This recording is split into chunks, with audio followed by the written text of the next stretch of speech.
นี่ได้มาแล้ว ชั้นที่2ได้มาแล้วอันนี้ 1,250 องศาเซลเซียสโดยประมาณสวัสดีครับบอสกิติครับวันนี้นะครับเรามาอยู่กันกับ BGC Gas Studio นะครับเป็นสตูดิโอการทำประติมากรรมแก้วแฮนด์เมดด้วยศิลปินระดับประมาจารย์อยากให้ทุกคนดูในนี้ก่อนเขามี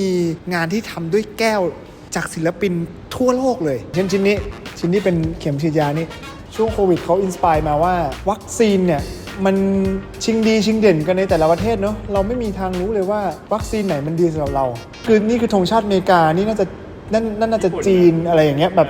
เข้าใจไหมแต่ว่าเขาก็ไม่พูดซะทีเดียวว่ามันคืออะไรไงเจ๋งมากถ้าใครได้มีโอกาสมาที่นี่นะที่นี่เขาจะไม่ได้มีแค่งานศิลปะแก้วของคนไทยเท่านั้นนะครับเพราะว่าคนไทยเพิ่งทำงานศิลปะแก้วได้ไม่นานเปรียบเทียบกับต่างชาตินะครับเพราะฉะนั้นที่เนี่ยเขาก็เลยจะเชิญศิลปินแก้วระดับโลกเนี่ยมาร่วมเวิร์กช็อปแล้วก็มาร่วมทำศิลปะร่วมกันกับศิลปินท้องถิ่นของที่นี่และหนึ่งในคนที่มาก็อย่างเช่นคนนี้นะฮะโนบุยุกิ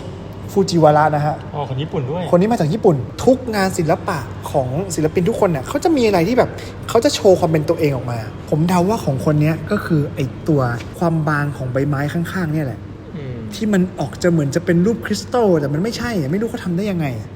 อันนี้ก็ถือว่าเป็นหนึ่งในเทคนิคของศิลปินคนนี้แล้วก็ไม่ได้มีแค่นี้นะอันนี้ญี่ปุ่นใช่ไหมนี่ข้างล่างนี่ก็ญี่ปุ่นอันนี้ USA อันนี้ USA อันนี้ก็ USA มีออสเตรเลียอันนี้เกาหลีคนนี้เขาจะให้ความรู้สึกแบบหนักแน่นนะงานเขาจะแบบหนางานศิลปะทุกชิ้นเนี่ยมันจะถูกแบ่งออกเป็น2แขนงด้วยกันข้อแตกต่างของเฟรมเวิร์กิ้งกับก๊าซโบวิ่งก็คือเฟรมเวิร์กิ้งเนี่ยส่วนใหญ่มันจะเป็นแค่เตาเผาเล็กๆอันเดียวแล้วก็มนุษย์คนเดียวสามารถทำงานขึ้นมาได้เลยทั้งชิ้นเปรียบเทียบกับก๊าซโบวิ่งซึ่งส่วนใหญ่ทำคนเดียวไม่ได้ต้องมาเป็นทีมช่วยกันอันนี้เป็นหนึ่งในตัวอย่างของงานเฟรมเวิร์กิ้งนะครับเป็นศิลปะจากศิลปินที่ชื่อว่าคุณปกรณ์เนี่ยเขาทำเนี่ยเรือสุวรรณหงส์ขึ้นมาเนี่ยด้วยตัวคนเดียว ค่อยๆแต้มสร้างคนทีละคนสร้างไม้พายทีละพายเอามาประกอบกันจนเป็นแก้วทั้งลำแบบนี้ได้อันนี้คือเฟรมเวิร์กิ้งตอนนี้นะครับเรามาอยู่กันกับบทเรียนแรกของวันนี้ก็จะเป็นเรื่องของเฟรมเวิร์กวันนี้เรามีอาจารย์โน้ตกับอาจารย์ไมล์ซึ่งเป็นเรียกว่าศิลปินที่ทำงานแก้วมากว่า30ปีแล้วอาจารย์โน้ตครับวันนี้เราจะเรียนอะไรบ้างครับจะทำรูปผีรูปฟักทองรูปต้นไม้เป็นแบบนี้เลยครับโหงานละเอียดมากผมไม่รู้ว่าทำได้ยังไงนะไอ้แท่งจิ๋วๆงอเนี่ยโอ้ถ้าผมทำได้ขนาดนี้ผมเอานี่ไปวางตลาดนัดผมทำอาหารกินได้เลยครับพี่ได้เลยครับ แต่ขนาดที่เราต้องการแล้วเราก็จัดตรงกิ่งหลักเลยกิ่งนี่คือกิ่งไม้กิ่งหลักเราเลยนะครับอ๋อนี่คือการตัดออกนี่ได้กิ่งหลักแล้วเหมือนรูปทรงแล้วได้กิ่งแล้วโอเคแล้วก็นึกว่าต่อไปกิ่งแล้วต่อไปเราจะเอาไปยังไงยังลงมั่งก็ได้หรือเราเนี่ยที่สองโอเคแก้วมีขนาดเล็กเราก็ปรับอุณหภูมิไฟให้เล็กลงง่ายนี่คือพี่เขาคุมน้ำหนักมือได้แบบสุดยอดเลยต่อไปเราก็จะทำรากต่อไปเราก็ต้องหาแก้วหนึ่งแก้วมีรากด้วยอันนี้คือต้องแต้มไม่อยู่เลยนะครับเชื่อมให้ติดเลยเรียกว่าการเชื่อมร้อนเชื่อมให้ติดโอเคเชื่อมติดละแล้วเราก็ปล่อยให้เซตตัวก่อนตัดเซนเตอร์ให้ตรงนี้สลับด้านครับผมตัดข้างล่างออกตัดข้างล่างออกใช่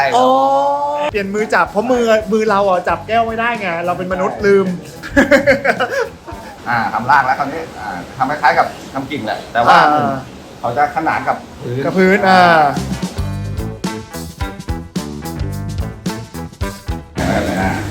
กดได้แล้วกดตรงนี้ลงกดตรงนี้ตั้งเลยแหละต้นละเราเสร็จแล้วสุดยอด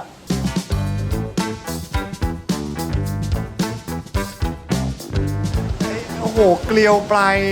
ตวัดนี่มันสวยมากเลยครับโอ้โหสวยมาก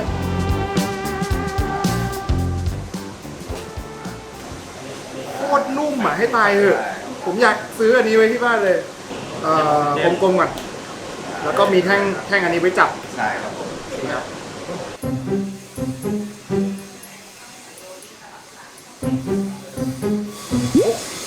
โอ้มันติดเป็นแม่เหล็กเลยมันติดเป็นแม่เหล็กโอ้ หัวผีมันต้องใหญ่กว่านี้หน่อย ใช่เลยไม่เกิน สั่งให้เราจับ อันนี้ทำผีก่อนเลย อ่า ฮาโลวีนไม่มีผีมันไม่ได้ เราเริ่มจากผีก่อนเลย แต่จริงๆตามหลักอาจารย์บอกให้เริ่มจากต้นไม้นะ ผมไม่งั้นเดี๋ยวสเกลมันเพี้ยนตัดเลยไหมฮะ ได้ครับผม ดึงเลยนะฮะ ดึงแต่ดึงออกมาหมดเก็บ ม้วนอย่างเงี้ยฮะ ครับผมเก็บไป ม้วนแล้วดึง ตัดได้ครับคุณช้า โอ้ ใช้ตัดขาดโอ้โอ้ผีเออ หากันเลยวันนี้เราก็หากัน วนก็ไปหากันโอเคเอาไปนิดนึงอ่อนตัวไหม อ๋อมันอย่างกับน้ำตาลเลย ใช่เป็นเหมือนน้ำตาลเลย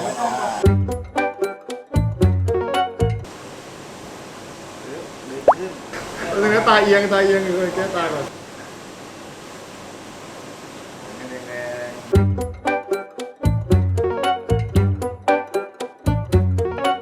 ได้แล้ว สุดยอดผีแก้วตัวแรกของชีวิตของผมน่ารักไหม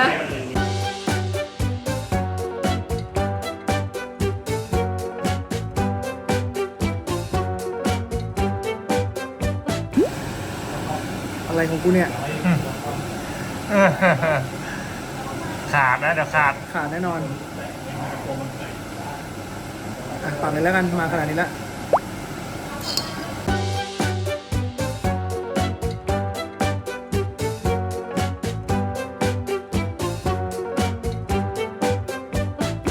เรียบร้อยครับกับครึ่งวันแรกที่ผมใช้เวลาในการปั้นสิ่งนี้ออกมา พูดตรงๆนะอันนี้คือเวอร์มากๆเลยผมไม่นึกเลยว่ามันจะเป็นไปได้ว่าผมจะสามารถปั้นออกมาเป็นชิ้นเป็นอันได้ขนาดนี้นี่มันเวอร์มากเลยนะครับก็อาจารย์สอนทำทั้งหมด3ตัวนะครับตัวที่1ก็คือนี่ผีน้อยครับผีน้อยอันนี้ฝีมือผมครับอย่าเปรียบเทียบกับผีน้อยอาจารย์ไหมอาจารย์มีให้ปิด ความยากของผีสำหรับผมคือตรงนี้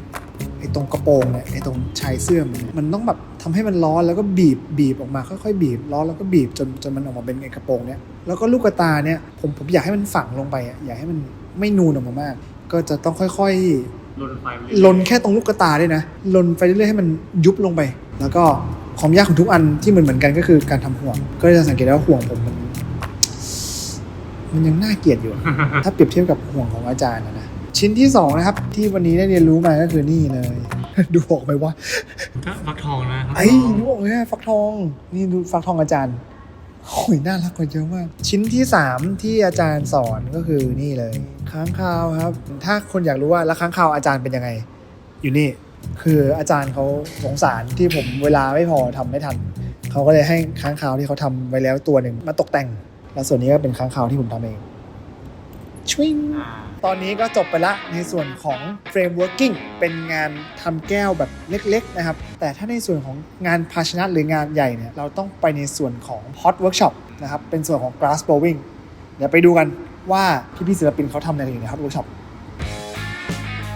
ฮอตช็อปคือที่ปฏิบัติงานร้อนนะครับในเทคนิคที่ชื่อว่า glass blowing glass blowing ก็คือการเป่าแก้วนั่นเองข้างในจะเป็นสิ่งที่เรียกว่าเตาหลอมนะครับหรือ furnace furnace เนี่ยเป็นเตาหลอมที่จะต้องทิ้งอุณหภูมิไว้หลอมอยู่ตลอดเวลา24ชั่วโมงเราปิดมันไม่ได้นะครับ24 ชั่วโมง ใช่ต้องหลอมอยู่ตลอด24ชั่วโมง เปลืองแก๊สแย่เลย ใช่ก็ต้องใช้ หมายความว่าเตาหลอมเนี่ยเป็นอะไรที่ตั้งแต่วันก่อสร้างเนี่ยจนวันที่ไม่ใช้แล้วเนี่ยไม่ปิดเลย ไม่ปิด โอ้โห ปิดก็คือพังหม้อก็คือต้อง หม้อนั้นแตกเลย หม้อนั้นต้องแตกเลยเตาหลอมก็คือสิ่งที่จะเอาไว้ทำให้หลอมน้ำแก้วแล้วเราสามารถที่จะเอาน้ำแก้วใสขึ้นมาใช้งานได้เตาตรงนู้นหรือเตาตรงนี้2ตัวนี้เป็นชนิดเดียวกันเรียกว่ากอริโฮคือเตาอุ่นผลงาน แปลว่าเราเอาเหล็กแท่งเนี้ยจุ่มเข้าไปในนั้นในนู้นน่ะมันมีแก้วที่หลอมอยู่ในหม้อแล้วเราเอาไอ้เหล็กเนี่ยจุ่มเข้าไปในหม้อแล้วก็จะได้ตังเมขึ้นมาม้วนน้ำผึ้งครับเราจะได้น้ำผึ้งได้ตังเมขึ้นมาก้อนหนึ่งถูกครับเป่าอากาศเข้าไปแม่งพองเป็นลูกโป่งวิทยาศาสตร์เท่ากับได้แก้วนี่ได้มาแล้วอันนี้ 1,250 องศาเซลเซียสโดยประมาณอุ้ยเจ๋งมากดูมีพี่คนนึงเขาเป่าแล้วอีกคนนึงหมุนทำคนเดียวไม่ได้นะฮะเป่าแก้วแล้วพี่เขาแบบขยับคางได้แบบเข้ากัน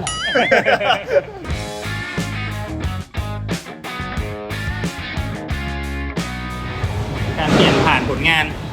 จากไปสู่อันที่เพื่อทำให้เราสามารถที่จะจัดการรูปทรงอีกฝั่งหนึ่งได้ เขาเรียกว่าพันตี้ครับหรือเรียกว่าแท่งเหล็กตันก็ได้เอาภาษาไทยได้เข้าใจง่ายๆ ตอนนี้เขาย้ายจากในอันแรกมาแล้ว นี่ก็ใช้หลักการ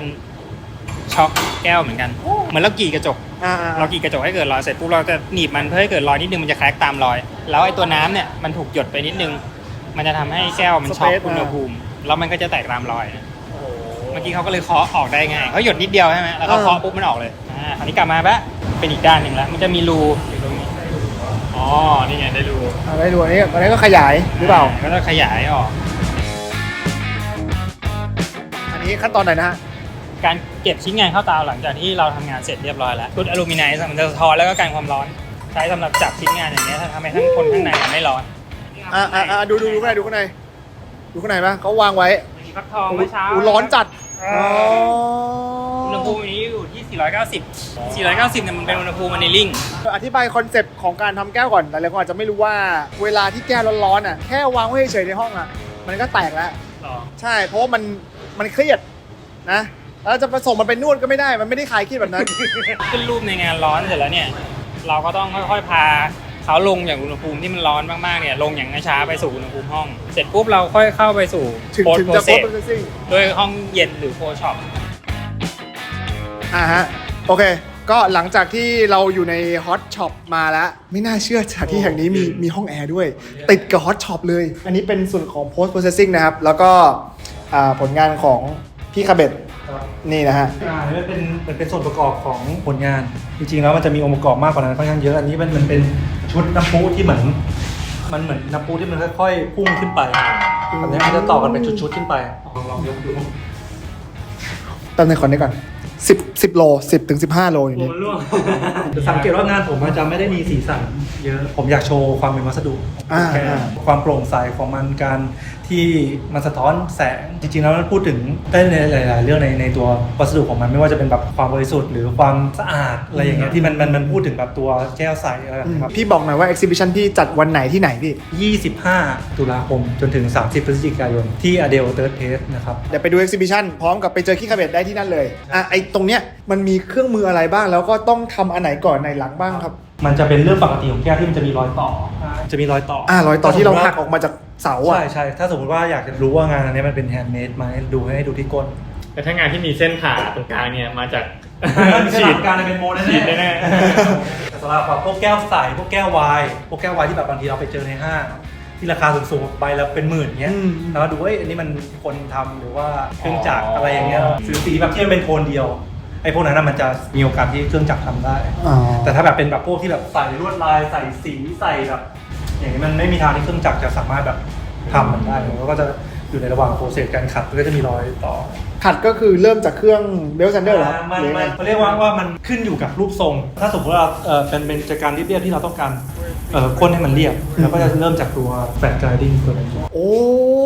เชดโดแลปปิ้งเพจใหญ่จัด อันนี้คือแผ่นไดมอนด์ เป็นไดมอนด์เพจโอเค ก็คือมันจะมีเบอร์ตั้งแต่หยาบถึงจนละเอียด โอเคครับพี่ผมเข้าใจแล้วว่าแปลว่าศิลปินทุกคนเนี่ยไม่จำเป็นว่าต้องฮอตช็อป 50% โค 50% ฮอต 90 มันทุกคนไม่เหมือนกัน ใช่ทุกคนไม่เหมือนกัน บางคนอาจจะกูจบงานร้อนเสร็จแล้ว ใช่ บางคนแบบงานร้อนแทบไม่มีเลยส่วนใหญ่เป็นงานเย็นหมดก็มี ใช่ถูกต้องถ้าจะพูดว่าศิลปะแก้วเนี่ยมันใหม่ก็ไม่ถูกซะทีเดียวแต่จริงๆแล้วมันใหม่มากๆสำหรับประเทศไทยครับจริงๆแล้วเราเริ่มกันมาสัก7 ปีนะครับแต่ปัจจุบันเนี่ยจริงศิลปะแก้วในต่างประเทศเนี่ยเขานำเราไปอยู่เป็น100 ปีถ้าในเอเชียเนี่ยนำเราอยู่ประมาณสัก50 ปีแล้วในจีนในญี่ปุ่นแต่ประเทศไทยในเซาท์อีสต์เอเชียเนี่ยเราเพิ่งเริ่มไม่ถึง10 ปีก็สตูดิโอเราก็เป็นเหมือนเป็นผู้นำในเมืองไทยนี่ถือว่านี่คือนำเลยปะใช่ที่แรกเป็นศูนย์การเรียนรู้ด้านศิลปะแก้วที่ครบวงจรที่สุดเราอยากให้คนเอเชียได้เข้าถึงงานศิลปะอีกประเภทหนึ่งนะครับก็ฝากศิลปะแก้วไว้ในอ้อมอกอ้อมใจด้วยแล้วถ้าเกิดใครสนใจอยากจะมาเยี่ยมชมที่นี่ครับเรามีทั้งเพจBGC Card Studio นะครับแล้วก็มี Instagram เรามีเวิร์กช็อปปีนึงเรามีอยู่หลายครั้งอยู่เหมือนกันที่จะแบบแต่ละเวิร์กช็อปก็จะมีคอนเทนต์ความน่าสนใจไม่เหมือนกันอยากให้ทุกคนลองติดตามเพราะฉะนั้นถ้าเกิดคุณสนใจนะครับก็คลิกเข้าไปในเพจรวมถึงถ้าเกิดชอบคลิปนี้ครับขอบคุณที่กดแชร์ไลค์ Subscribe นะครับไปเป่าแก้วที่ไหนก็ได้ที่มีเตาหลอมนะครับแล้วเจอกัน